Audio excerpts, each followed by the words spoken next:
22년 전 살인 누명을 쓰고 억울하게 옥살이한 삼례 나라수퍼 사건 피해자들에게 국가가 손해를 배상하라는 법원의 판결이 나왔습니다. 재판부는 당시 수사검사의 책임도 인정했는데 법정에는 당시 사건의 진범도 직접 참석해 용서의 뜻을 빌었습니다.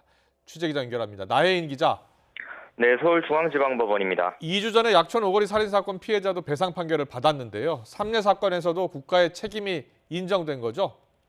네, 서울중앙지방법원은 오늘 22년 전 삼례 나라수퍼 살인사건 때 누명을 썼던 최대열 씨 등 3명과 가족, 피해자 유족들이 낸 손해배상 청구 소송에서 원고 일부 승소로 판결했습니다. 결정된 배상액은 모두 합쳐 15억 원이 넘습니다. 억울한 옥살이를 했던 최 씨 등 3명에게는 각각 3억 원에서 4억 원대, 가족과 범행 피해자 유족들에겐 각각 1,000만 원에서 1억 원대까지 배상액이 인정됐습니다.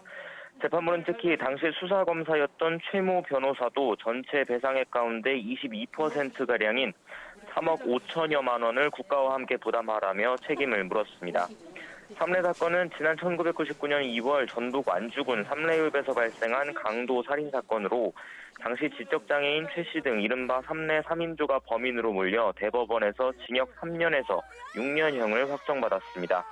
하지만 당시 검찰 수사를 받고도 무혐의 처분됐던 진범이 지난 2015년 양심 선언을 하면서 삼례 3인조는 재심 끝에 무죄를 확정받았고 이후 억울한 옥살이로 입게 된 피해를 배상하라며 국가와 최 변호사를 상대로 소송을 냈습니다.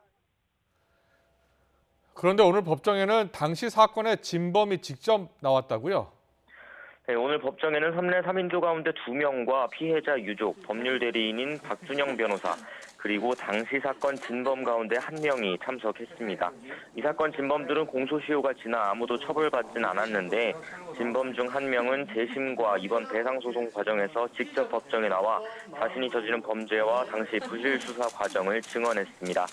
숨진 할머니 묘소를 찾아서 피해자와 유가족에게 사과도 했는데 오늘 선고 날에도 함께 법원을 찾은 겁니다. 잠시 들어보겠습니다. 평생 뉘우치고 살아야 되지만 너 또 우리 대신 또 징역 살고 나와가지고 용서 좀 구하려고 그래 한 겁니다.